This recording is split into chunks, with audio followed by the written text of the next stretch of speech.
Hello, I'm Ryan. Welcome back to the SleepStory Collective. It is very good to have you here tonight. At the SleepStory Collective, we keep things beautifully simple. We only have one mission: to help you unwind, to help the edges of the day soften, to help everything in you ease quietly and gently into sleep.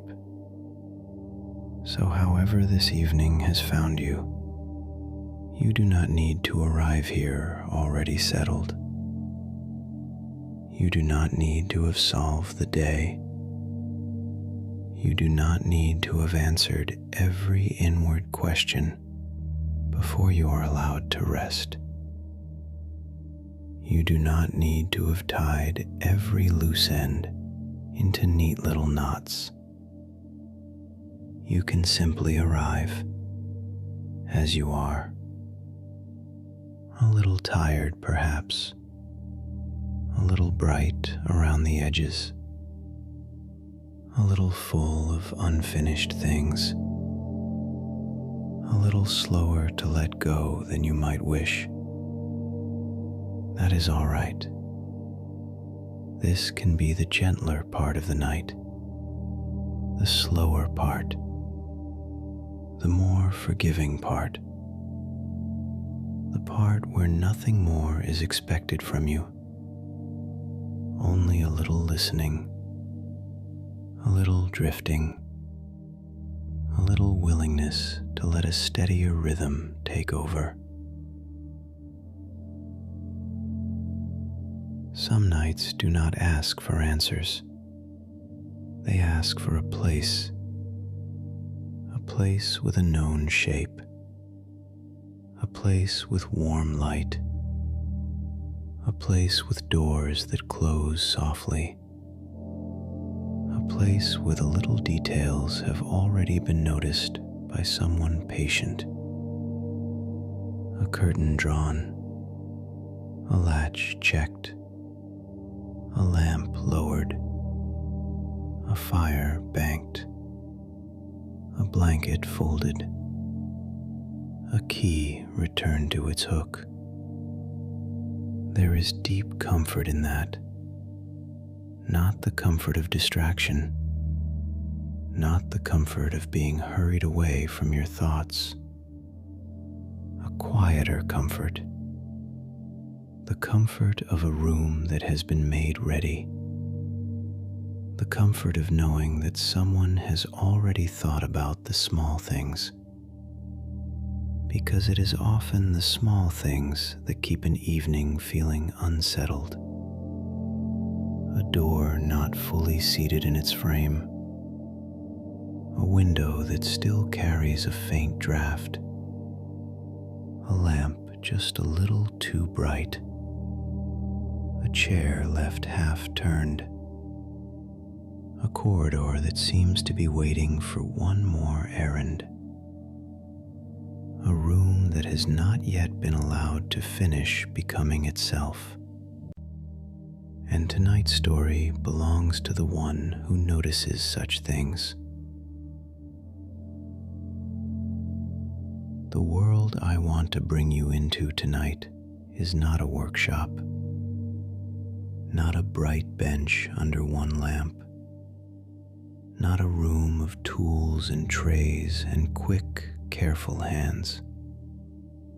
It is a house, a large, old house, a warm one, a house of stone steps and polished banisters, of deep curtains and long corridors, of softened lamps and fire screens, of stair runners thick enough to keep the foot from speaking too loudly, of quiet upper rooms, of a library with chairs that hold the body kindly, of a conservatory that keeps the last pale blue of the evening a little longer than the rest of the house, of a kitchen still faintly warm from the day, of an attic that listens to the wind without ever letting the cold in, a house that seems to understand evening better than most people do,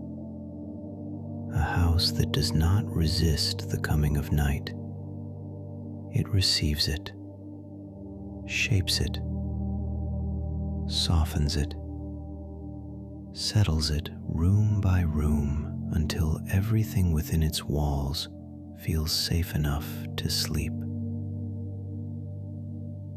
And through that house moves one calm figure, not a watchman in the anxious sense, not a man called out by urgency, not a rescuer arriving late with jangling tools and sharp instructions. Nothing like that. He is quieter, steadier, more tender in his work than the title locksmith might first suggest. He is a keeper of thresholds, a listener to hinges, a tender of latches, catches, bolts, shutters, curtain cords, stair doors, service gates, and all the little fittings by which a house learns whether it may trust the night.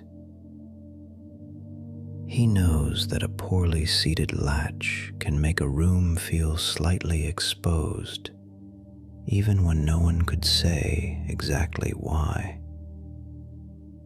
He knows that some curtains want to be drawn fully, and others only halfway. He knows that certain windows prefer the second press in damp weather. He knows that a drawing room wants a different sort of closing than a kitchen, that a library should never be brightened at the last hour, that a conservatory must be closed without being shut away from itself, that an attic room does not need grandeur, only shelter. He knows how to listen to a lock through the hand, how to feel through the smallest turn of metal whether a door has truly come home into its frame.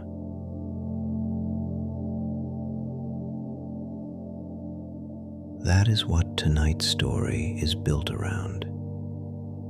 Not plot, not surprise, not danger, not the question of what will happen next.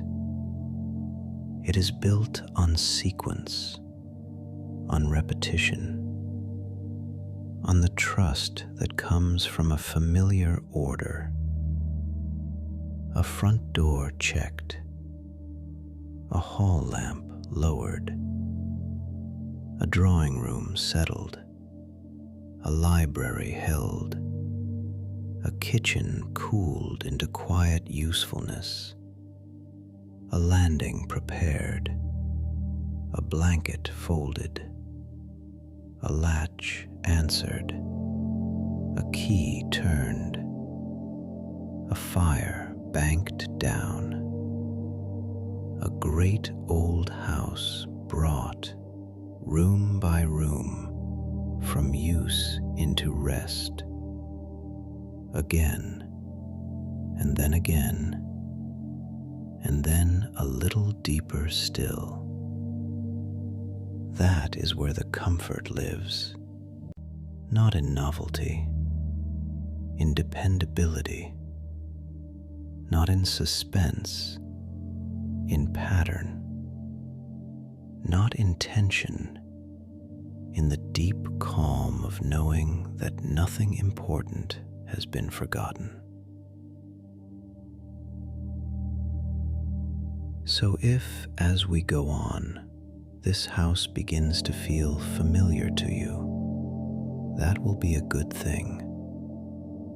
If the front hall, the west corridor, the library terrace door, the orchard room curtains, the small staircase to the attic, the blanket cupboard, the conservatory latch, and the little cabinet of keys begin to feel like parts of a place that already knows you, that will be exactly right.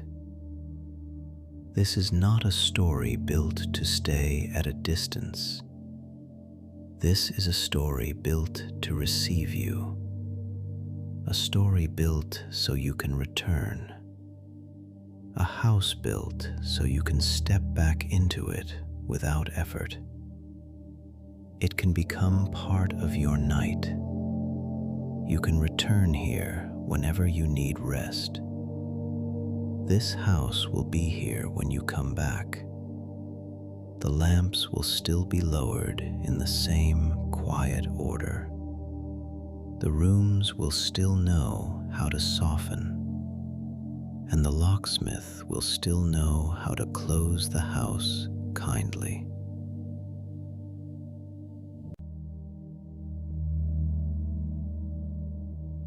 Before we step through the first door, let the day loosen just a little more. Let the busier pieces of it stand a little farther from the center of your mind. Let the sharpest thoughts soften at the edges. Let whatever feels bright begin by degrees to dim. You do not need to force that. You do not need to make silence happen. Only let this other rhythm come closer. A house at night, a calm locksmith, a ring of keys, a sequence of rooms being prepared for rest, a place where every threshold will be answered, a place where every lamp will find its proper level, a place where each room will be helped toward its own best version of stillness. That is enough. It has odds been enough.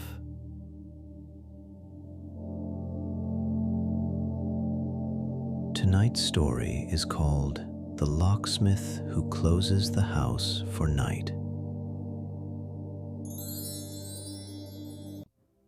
At the end of a lane lined with lime trees and old stone walls, there stood a house known simply as Ashdown House.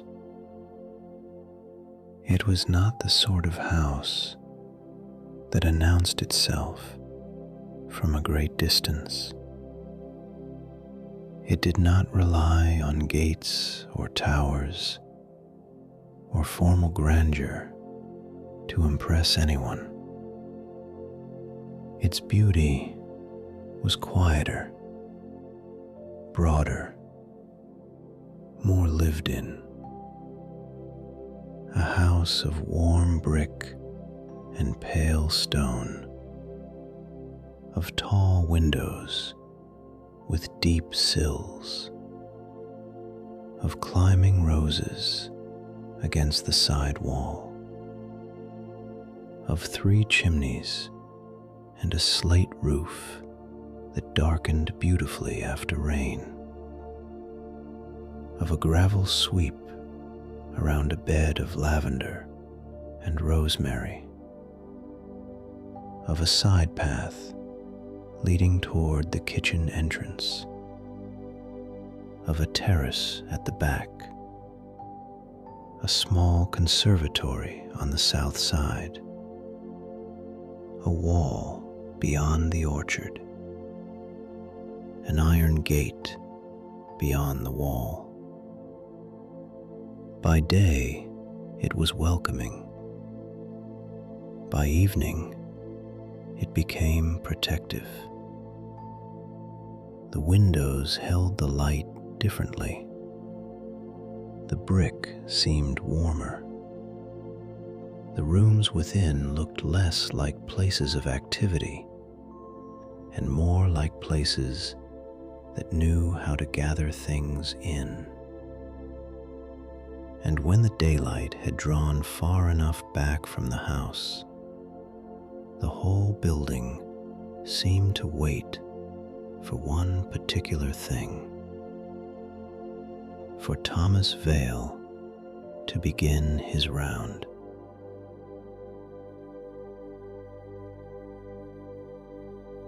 Thomas was not old, though there was an old steadiness about him. Not stiffness, not solemnity, only the settled quality of someone who had moved patiently through the same house for many years and learned that every room has a mood, every latch a preference, every key its own small truth in the hand.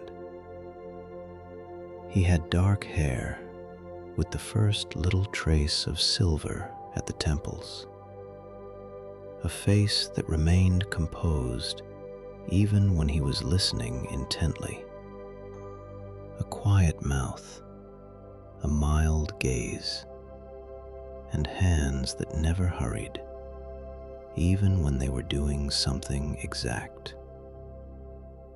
He wore a pale shirt, a dark waistcoat with narrow pockets, trousers that gave little sound on carpet or stone, a coat of deep charcoal for the final step outside, and always, with him, the keys. Not one great jangling ring, several smaller rings, sorted, ribboned, known. Dark red ribbon for the front and formal rooms, soft blue for the upper rooms and landings, green for the conservatory, terrace, and outer gates, cream for cupboards, cabinets, service latches, and the quieter little fittings inside the house. He could tell them apart by touch alone. Often, in the softer light of evening, that was all he needed.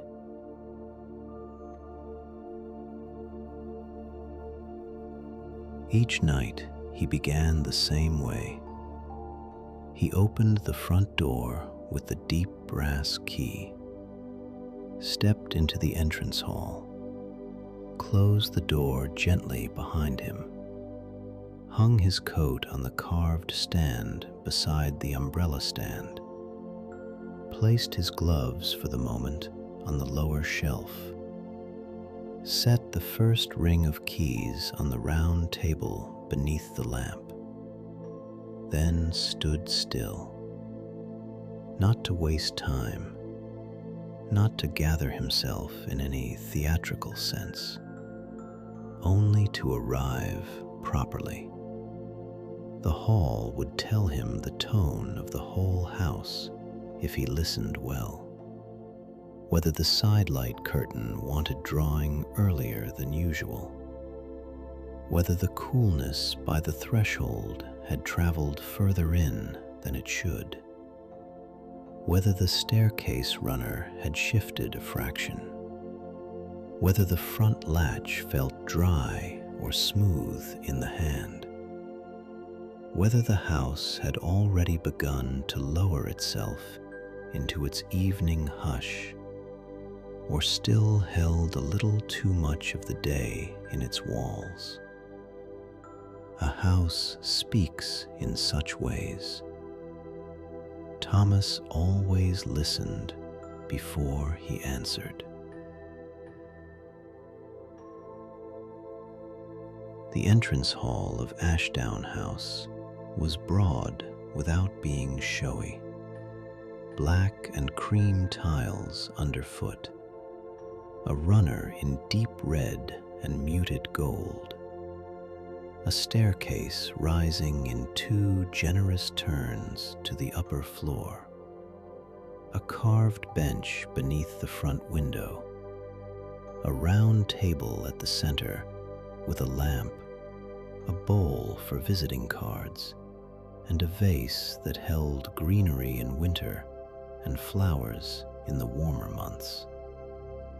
There was a narrow cabinet for letters, an umbrella stand of black iron, a coat stand, and set neatly into the paneling by the foot of the staircase, there was a small glass-fronted key cabinet with 12 brass hooks within. Most of the house's daily keys lived there by habit, and one, the oldest of them all, waited on the highest central hook for the final act of the night. But Thomas did not touch that one first. It belonged to completion, and the house had many smaller endings to be given before the final one could mean what it should.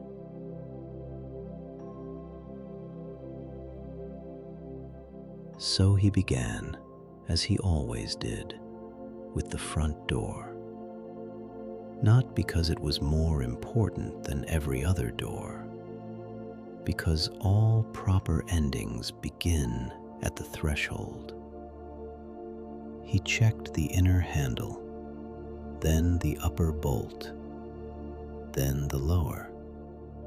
Then the long brass key turned in the deep old lock. Not sharply, never snapped. He turned it with steady pressure until the mechanism answered with its soft, certain stop. A corporate lock never needs to be forced into certainty. It tells you when it is there. He trusted that. Then he checked the side panels.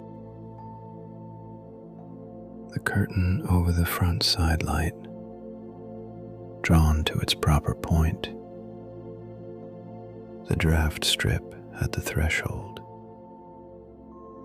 The mat just inside the door, straightened lightly with the edge of his shoe. Handle, bolt, bolt, turn, curtain, threshold, mat. The same sequence each evening, the same quiet response from the hall once it was done. The outermost edge of the house had now been folded in. The night could begin in earnest.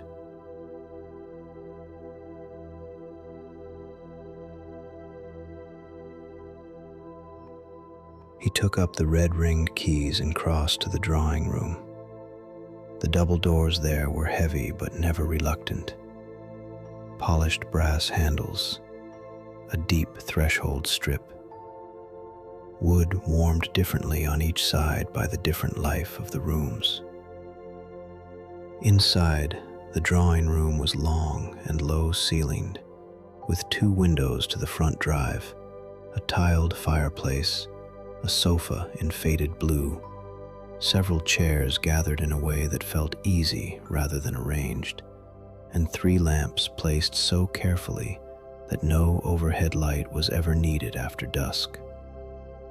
It was a room made for evening, for reading, for quiet talk, for sitting without talk at all. By the time Thomas entered, the room no longer expected use. It was ready to be settled. He closed the doors behind him, checked the left window latch, then the right. The left always answered cleanly. The right preferred the thumb a little higher and the turn a touch slower. He had known that for years. Then the curtains, half drawn, never fully. The drawing room liked to keep a little reflected dark in the glass. Then the fire. He opened the great door, shifted the embers, added one split log, then another smaller one laid crosswise. No more. The room did not want sudden heat. It wanted deepening warmth. He closed the grate and watched the glow settle lower and redder. Then he adjusted the lamps. One lowered, one unchanged. One turned a little toward the sofa and away from the brighter line of the fireplace tiles. Finally, he folded the blanket over the chair arm once more, set the book on the side table more squarely, and left the room more held than he had found it. The morning room came next. Though evening had already taken the house, the room always kept its daylight name.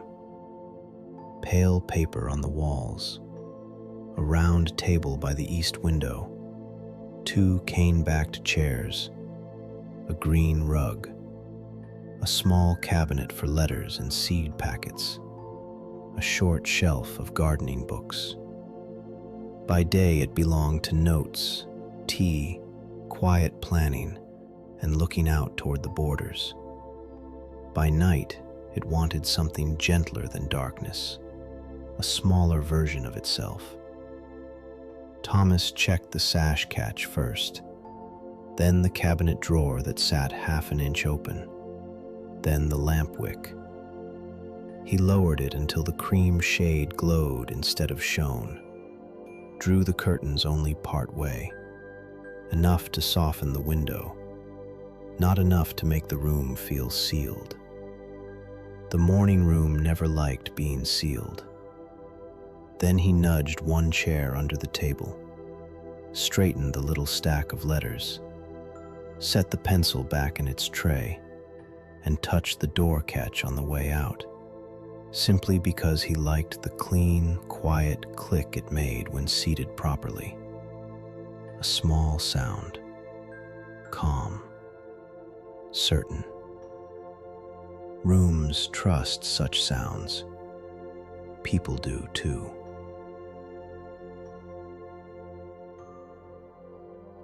The library lay beyond the morning room and deeper into the house. Not the largest room in Ashdown House, but perhaps the deepest in feeling. Walnut shelves from floor to ceiling, a rolling ladder, 2 reading chairs by the fire, a broad ottoman between them, a side table, a writing stand under a green-shaded lamp, a globe in the corner, a cabinet of maps, a glazed door to the terrace, books in dark reds, greens, browns, and faded blues, books that soften sound merely by standing together. Thomas always entered the library with slightly more care than the other rooms, not because it was fragile, because it held hush more completely than any of them. He checked the terrace latch first, upper catch, lower turn. The terrace door always wanted both. Then the front window catch, then the desk drawer, slightly open from earlier. He closed it, set the page marker inside the book on the ottoman, and placed the book flat upon the side table. Folded the blanket at the chair arm, bent to the fire. A careful settling of embers. One final modest log, a lowering of the draft. Nothing more. When he stood again, the room looked almost unchanged to any casual eye. But he could feel the difference at once. The library had crossed from daytime use into night readiness. It no longer seemed to be waiting for anything. It had begun to trust the night. He lingered a little longer there, because the library always rewarded patience. The chair nearest the fire wanted its cushion straightened. The map cabinet door preferred a confirming touch at its latch. The ladder rail bracket on the far wall felt better to him after he had laid one hand briefly on the wood to make sure it sat as it should.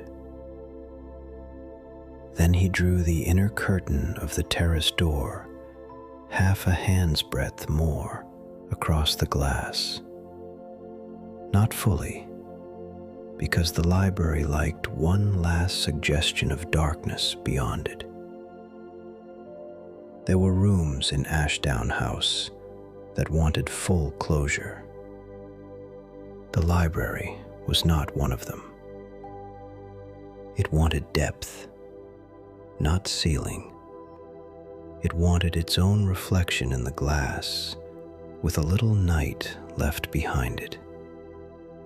That was the kind of detail Thomas knew by feel, not by theory, by living alongside the house long enough that the rooms no longer needed to explain themselves.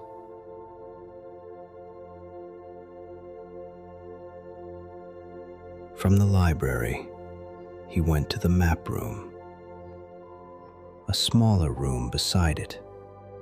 Flat drawers, rolled charts, county plans, estate sketches. A broad table under a hanging light. By day, it was full of open drawers, careful hands, unrolled papers, and quiet study. By evening, it wanted order more than warmth.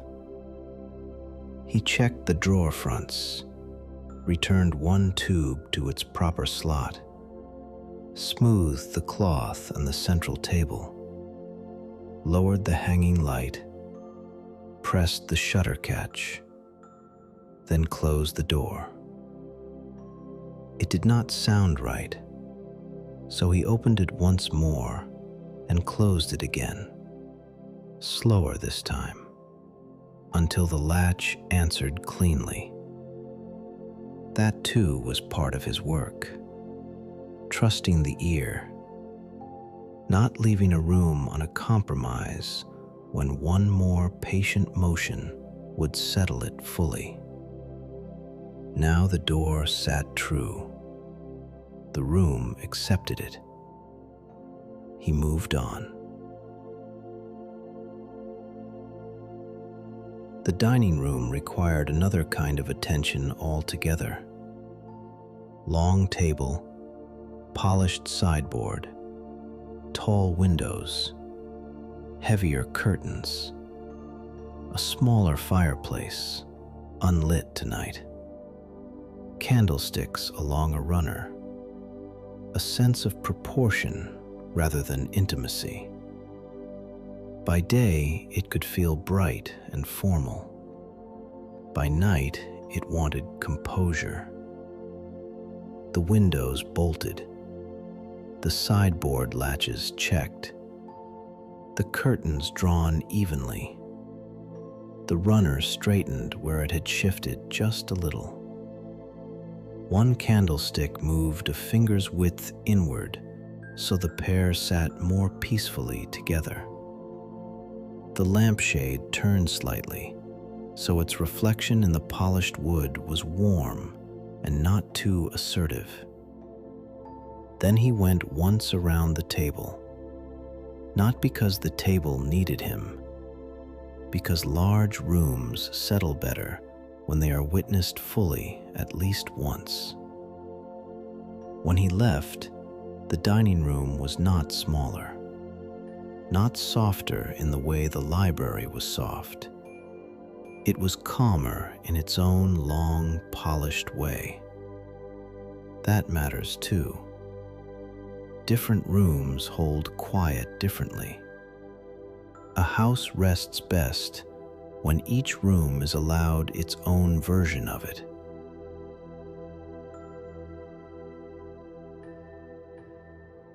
The back corridor toward the kitchen and service rooms was plainer than the formal part of the house, but in some ways even more important.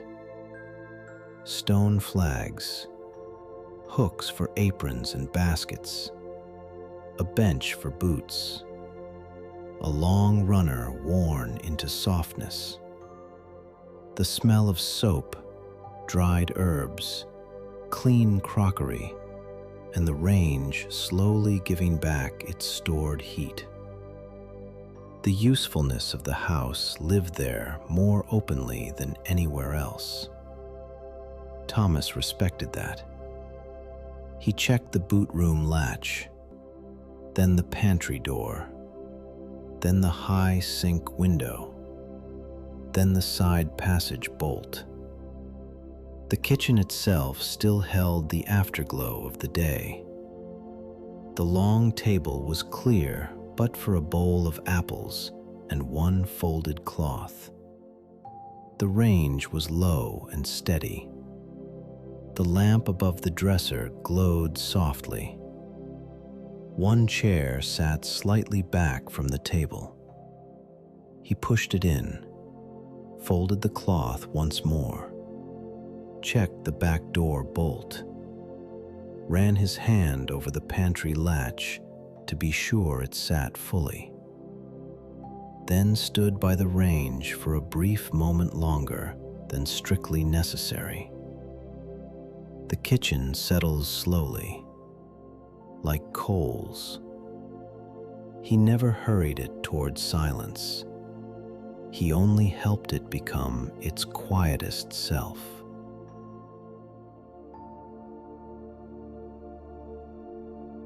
The pantry wanted only a careful look. Cupboard doors closed. One crock turned back into line. The cellar hatch secure. The cool little window latched. Then the side passage to the garden. Here the house met the outside world more directly.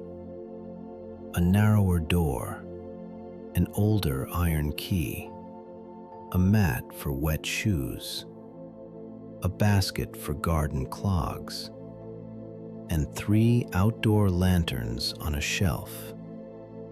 One for the back step, one for the herb path, one for the orchard gate. Thomas checked the key first, then the bolt, then the lanterns. The back step lantern's wick turned down a fraction. The herb path lantern's glass touched clean with the corner of a cloth. The orchard light needing number beyond a quiet hand on the hook to confirm it sat true. Again, the same hidden pattern beneath everything. Something prepared, something checked, something maintained. The room knew it. The house knew it. And because of that, the night trusted itself a little more. When he returned to the entrance hall, the whole ground floor had shifted. The front threshold was secured. The drawing room was low and warm. The morning room had softened. The library had deepened. The dining room had composed itself. The kitchen had turned inward. The side passage had been answered. The house was not fully at rest yet, but it was no longer carrying the day in the same way. That mattered. A house does not fall asleep all at once. It lowers itself by layers, by repeated small certainties, by someone moving through it who knows how to respond to its edges before they can feel exposed. Thomas took up the blue ring of keys and turned toward the stairs. Upper rooms now. Landings. Blanket cupboards. Attic latches. Bedside lamps. The private quiet of the house. He climbed slowly. He always climbed slowly. Stairs amplify haste more than any other place. He would not let them.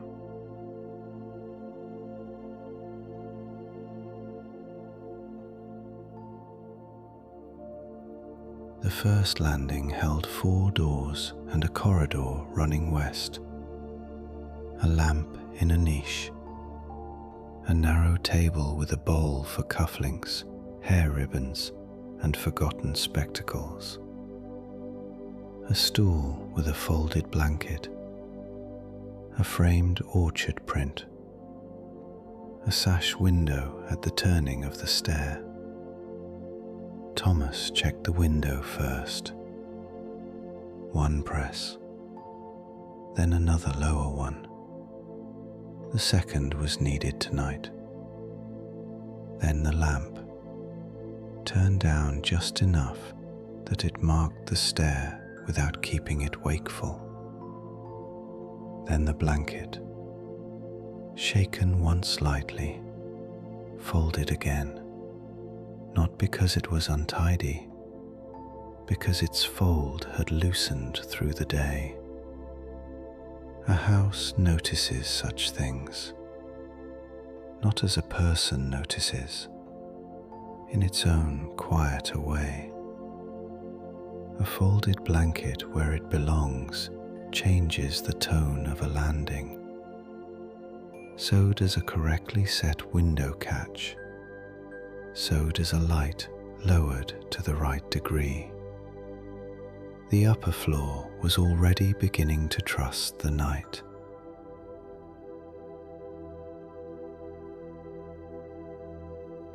He listened at the first door before opening it. That was another of his quiet habits. Every room had a different hush before he crossed the threshold. Some wanted fuller curtains. Some wanted cooler air. Some wanted only the smallest correction and then to be left alone.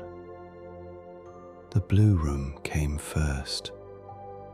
Pale blue paper, white trim, a brass bed, a marble washstand, a writing desk by the window, 1 bedside lamp, 1 chair in the corner.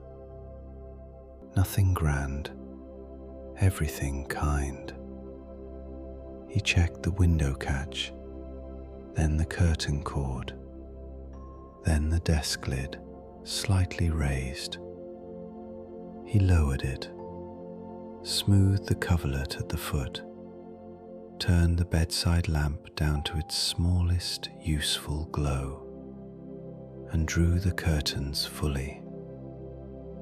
The blue room always wanted full closure at night because moonlight came too directly there and made the walls feel colder than they really were. He had known that for years. He gave it what it preferred, then left the door not quite shut. The blue room also liked a little landing hush until the final round. That mattered too. The orchard room came after. Cream paper with tiny branches and fruit. A lower bed. A chair by the window. A narrow bookcase. A soft rug. This room liked a little darkness kept visible beyond the glass. Too much curtain and it felt sealed. Too little and it felt unsettled. He checked the sash catch. It needed the second press tonight. He drew the curtains to their known point, turned the lampshade slightly toward the chair, straightened the shawl on the chair back, folded the throw at the foot of the bed, then stood briefly by the window to feel the temperature at the glass with the back of his fingers. That was enough to tell him the frame sat properly now. A room often answers more fully to touch than to sight. He trusted that.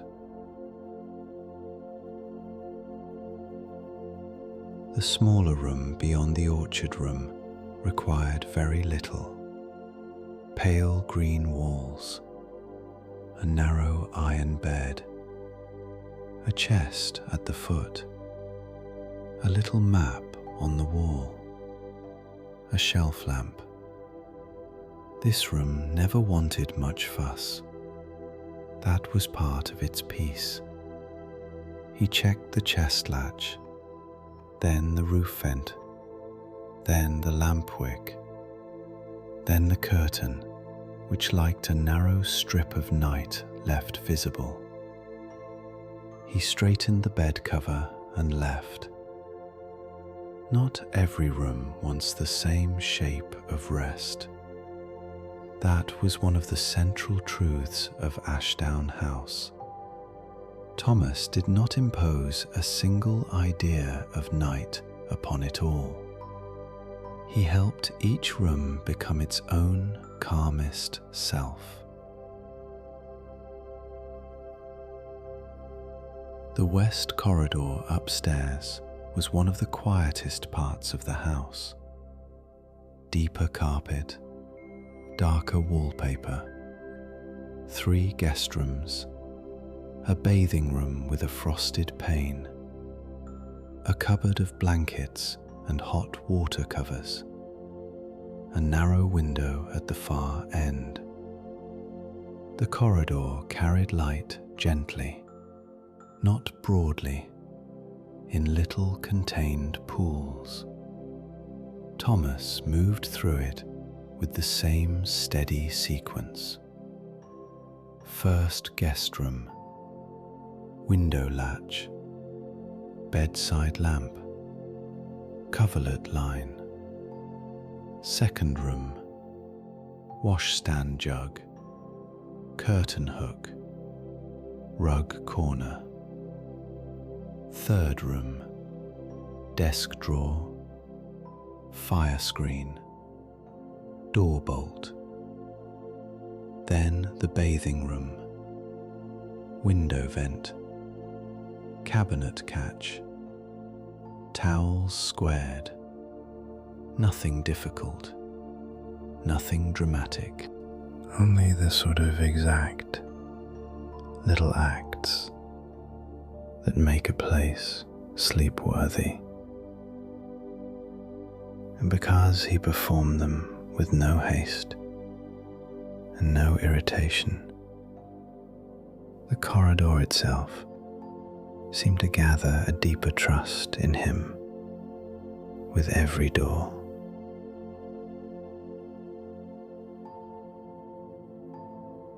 Then the blanket cupboard. He always gave this more attention than anyone else would have considered necessary.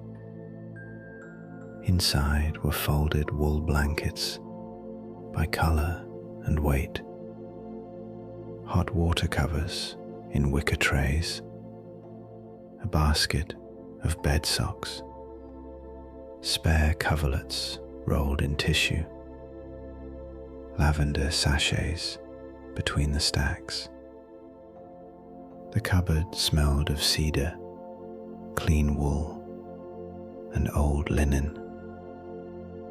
He refolded one blanket whose edge had slipped, straightened the basket, turned the front sachet so it lay flatter, checked the latch, closed the door. a blanket cupboard kept kindly, has more to do with the feeling of a house at night than most people know. A house that prepares comfort before it is asked for is a house that understands rest. Thomas had believed that for years. He still did.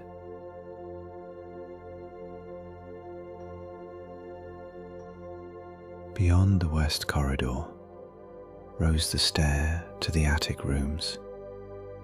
Smaller steps, lower ceiling, older beams, roofline closer to the air. He climbed it last on the upper round.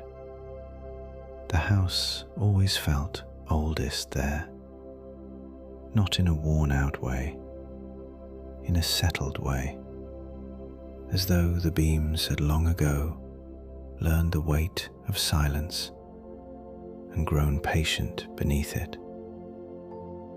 He checked the attic landing window, then the box room, then the two smaller bedrooms. A blanket edge straightened, a lamp lowered, a trunk lid set down properly, a roof latch pressed, a narrow curtain eased across a sloping pane. Nothing more. Attic rooms do not want fuss. They want shelter. He gave them that. When he came back down, the upper floor had taken on a different tone entirely. The landings were marked but not bright. The curtains held the windows kindly. The blankets were folded. The little rooms had been included in the night. Nothing above had been forgotten. That matters. A house never fully rests if some part of it feels left behind.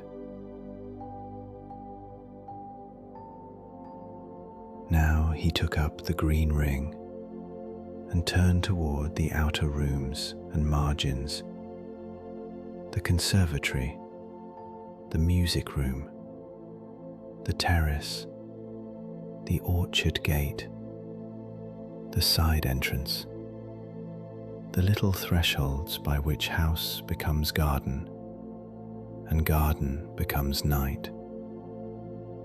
The conservatory kept the last of the sky longer than any other room. Stone floor, painted iron shelves, herbs, a long bench, 2 wicker chairs, glass on 3 sides. By day it belonged to leaves and pale light. By evening it wanted careful handling. Too much closure made it feel cold. Too much openness made the whole house feel less held. Thomas checked the inner door, then the upper vent latch, then the tool cabinet catch. He covered one tender pot with gauze cloth against the cooler air, turned one wicker chair away from the blackened glass, lowered the lantern at the inner door to the softest threshold glow, then drew the curtain over the archway, only halfway. The conservatory always wanted to remain partly itself, partly house, a softened boundary. He respected that. The music room at the rear of the east corridor was deeper in colour and quieter in mood. A square piano, a cabinet of scores, a chair by the fire, a lamp on a low table, heavier curtains, deeper carpet, This room carried memory, even when there was no sound in it. He lowered the piano fullboard the last inch with the flat of his hand, so it made no abrupt sound. Checked the music cabinet latch. Closed the narrow vent over the radiator. Turned the lamp so the light fell toward the chair and away from the instrument. Then drew the curtains fully. Music rooms do not always want the dark kept visible. Sometimes they want the day's sound folded within them and left alone. He gave the room that hush, then closed the door softly behind him. The corridor seemed calmer at once. The terrace beyond the library and the orchard wall gate beyond that formed the final outer sequence. He opened the glazed terrace door, only enough to step through, then drew it closed behind him while he checked the railing gate, the lantern hook at the top step, the old wall door to the orchard path, and the little shed bolt by the wall. The night air was cool enough that when he returned inside, the library immediately felt deeper and warmer. That is often the gift of a properly closed outer door. It teaches the room behind it its own held shape. He sealed the terrace door again. Upper catch, lower turn. Handle tested once. There, the library settled more fully. The house took another small breath inward.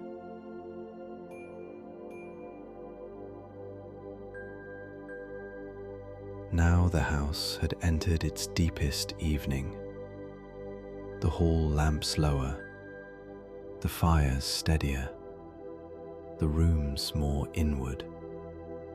Nothing in it still felt half day.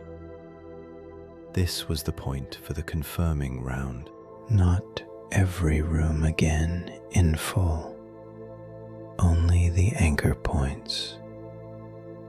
The front hall door, the drawing room fire, the library terrace latch, the orchard room curtains, the upper landing window, the blanket cupboard, the side entrance, the conservatory inner curtain, the music room lamp, the attic landing latch. These points held the rest. Once they had answered, Thomas knew the whole house was ready. Again he moved without hurry. Again he trusted the small certainties. A lock seated properly. A curtain drawn to its known line. A lamp lowered to its right degree. A blanket squared. A window pressed twice. A house does not rest because someone declares it so. It rests because piece by piece it becomes trustworthy.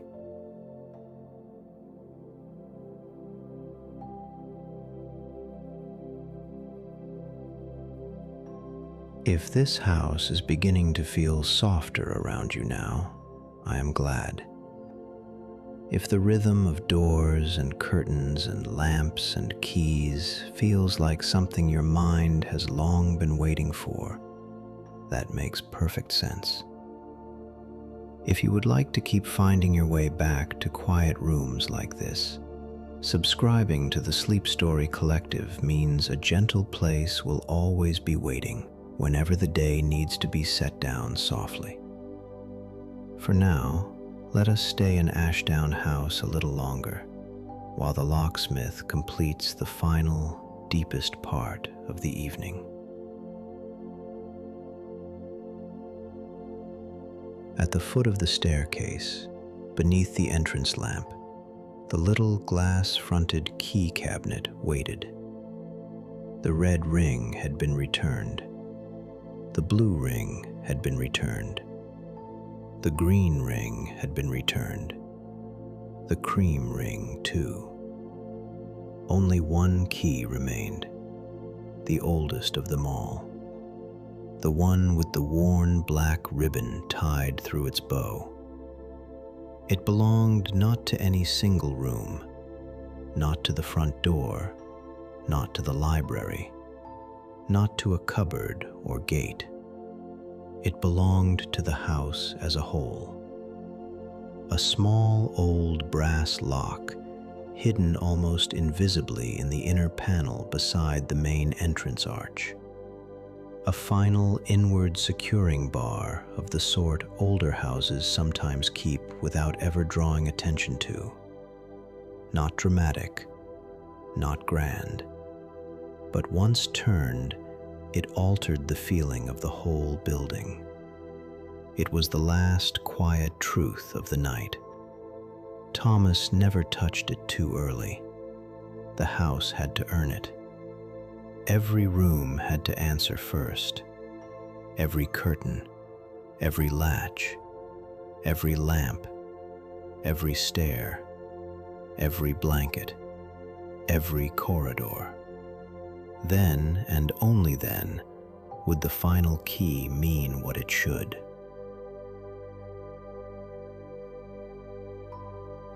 He opened the cabinet, took the black ribboned key down, held it a moment in his palm.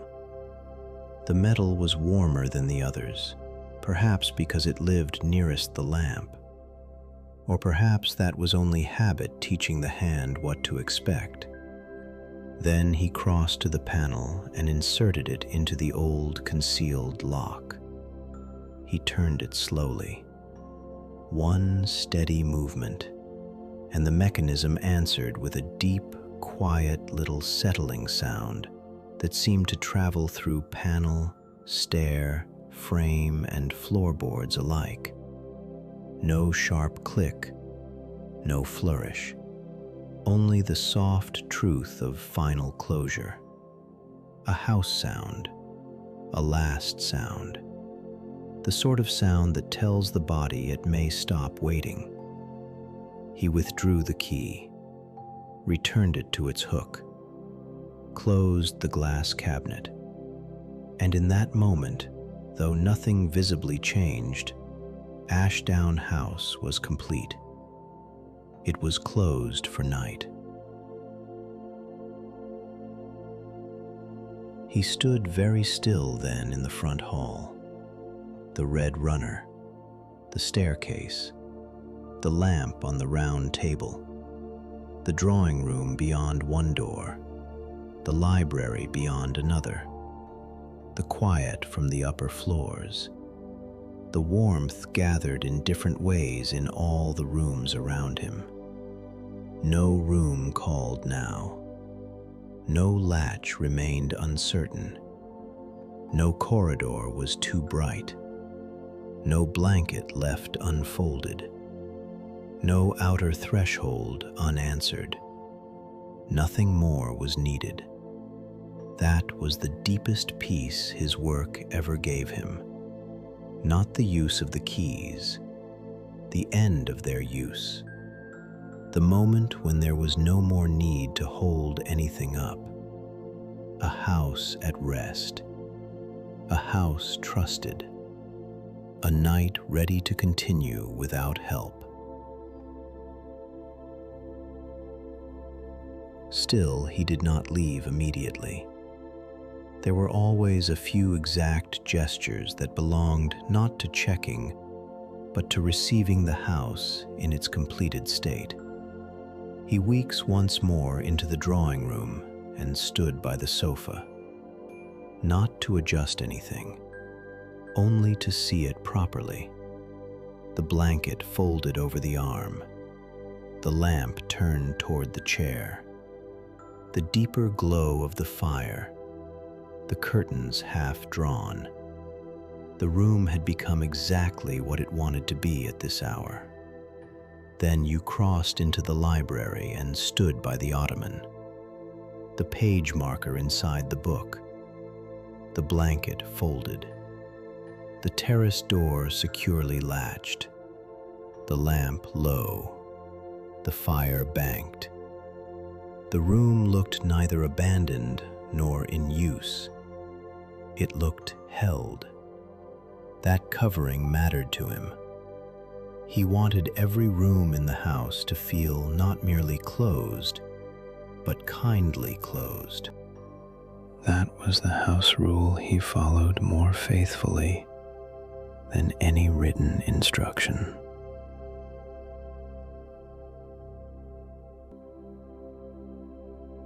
From the library he went, one last time, to the little side map room.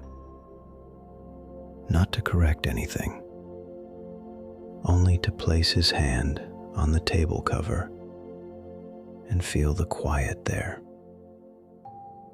Then to the dining room, the runner straight, the candlesticks even, the polished sideboard no longer reflective in any hard way.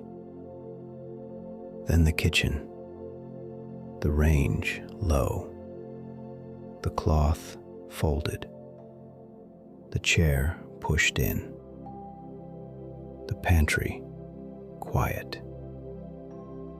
Then back to the base of the stairs, up once more, not all the way, only to the first landing where he could look along the corridor and see the niche lamp, the blanket stool, the closed doors, and the deeper shadow beyond. That was enough. The house had its own shape of calm now. He did not need to inspect it into sleeplessness. That is one of the subtler arts of his work, knowing when the tending is done, knowing when one more touch would no longer be care, but interference. He always stopped before that point.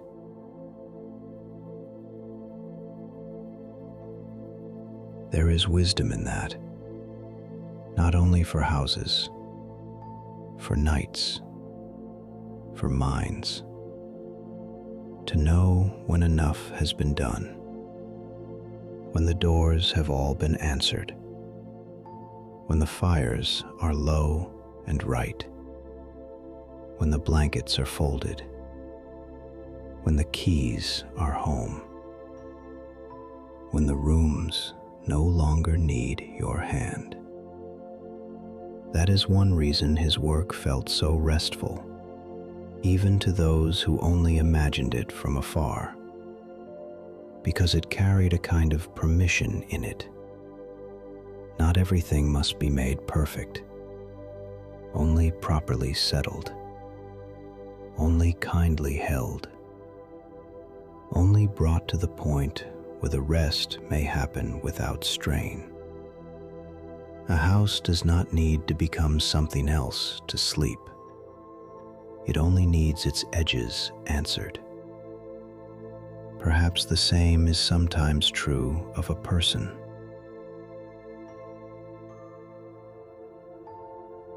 He put on his coat then, took his gloves from the stand, opened the side porch door from the hall, and stepped out into the cool night air. He closed the door behind him, locked it gently, then stood beneath the porch lamp looking back at Ashdown House. The upper curtains were drawn. The conservatory glimmered only faintly. The library windows were warm and inward. The front hall lamp made a small oval of amber through the glass. The whole building looked exactly as it should at this hour. Not awake, not asleep yet, only resting toward sleep. And because he had closed it kindly, he did not carry it away with worry.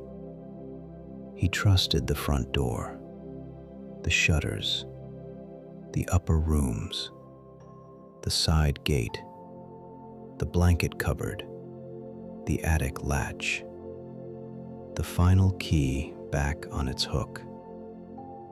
There is immense kindness in leaving a place so well that trust can take over from vigilance.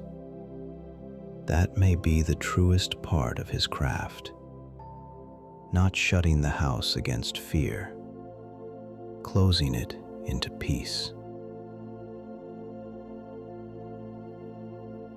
Then he walked away across the gravel. Not quickly, never quickly. The house remained behind him for a while, warm and steady beneath its lamps, then softened at the edges as the lane bent and the trees gathered some of it into shadow. The village beyond had already entered its quieter state.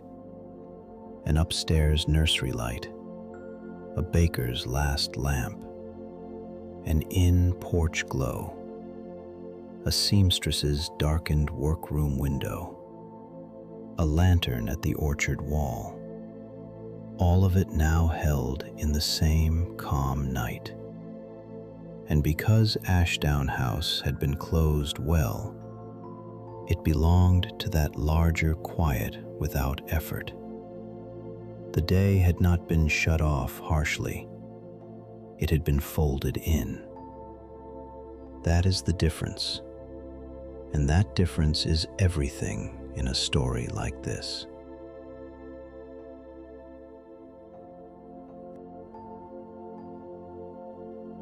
If you return to Ashdown House another night, it will still be there.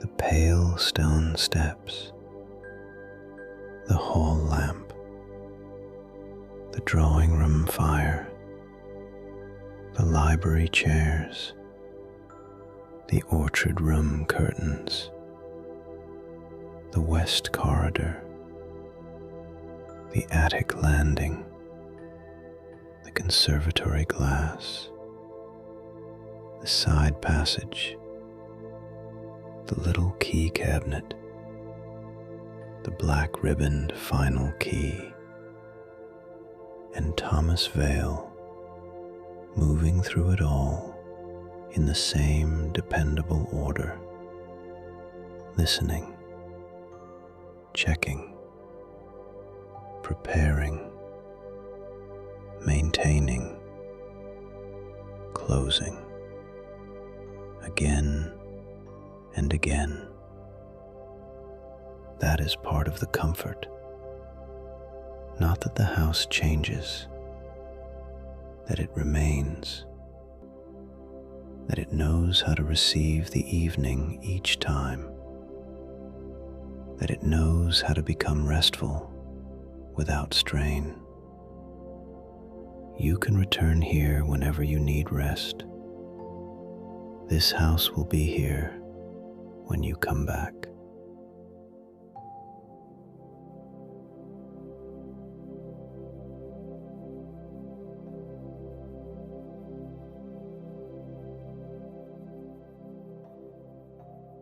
Now let the details soften. Let the long corridors become only a sense of length and hush. Let the lamps become warm amber pools rather than shades and fittings and glass. Let the locks become only the feeling of certainty in the hand.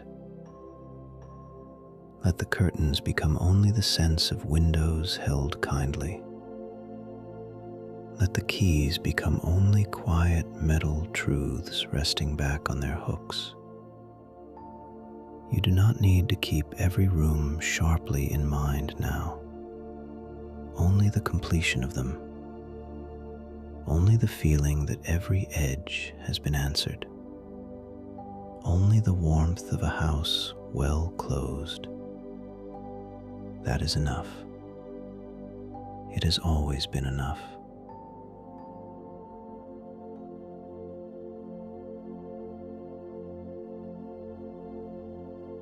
The front hall rests. The drawing room rests. The morning room rests. The library rests. The map room rests. The dining room rests. The kitchen rests. The upper rooms rest. The attic rooms rest. The conservatory rests. The music room rests. The terrace rests. The orchard gate rests. The final key rests. The whole house, from front step to wall gate, has been closed into the night with care. All is in order. All is held. All is enough. If there is any part of your own day still standing half open, it may settle now. If there is any thought still waiting in a corridor, it may find a quieter room.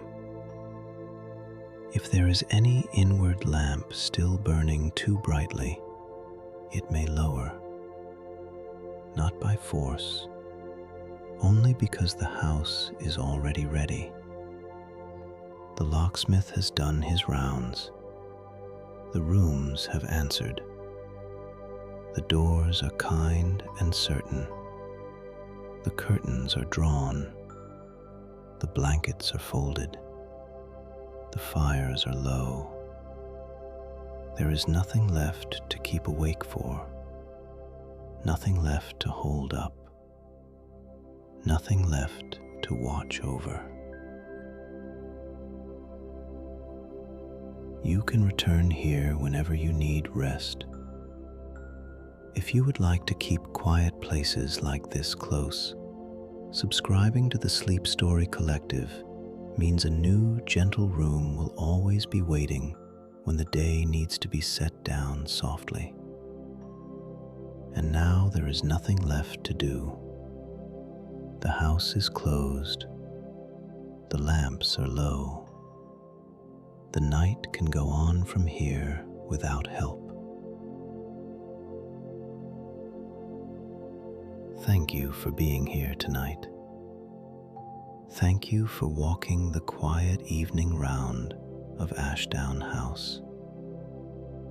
I'm Ryan, and from all of us at the SleepStory Collective, good night. Sleep well.